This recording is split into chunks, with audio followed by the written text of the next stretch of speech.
అంటున్నావు అసలు నీకు సిగ్గు అనిపిస్తలేదా? ఎందుకు నాకు అనిపిస్తలేదు కదా. ఒక మాట చెప్పుతా వినవమ్మా. ఏమిటి?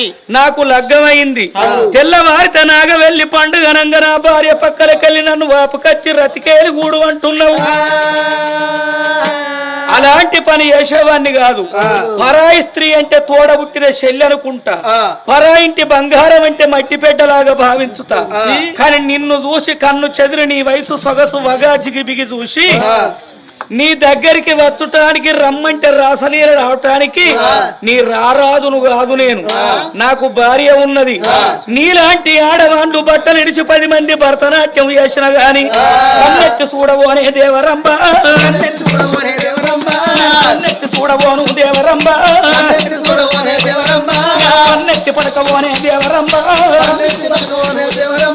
నా చేసుకున్న భార్యతోనే పొందు చేస్తా గాని ఇతర స్త్రీలతోనే నేను అటువంటి పొందు చేసేవాడిని కాదు. ఇక నేను వెళ్ళిపోతున్నా అని ఎటువంటి ఒక్క రంపాల మారాలు ఊరుకుతున్నాడు.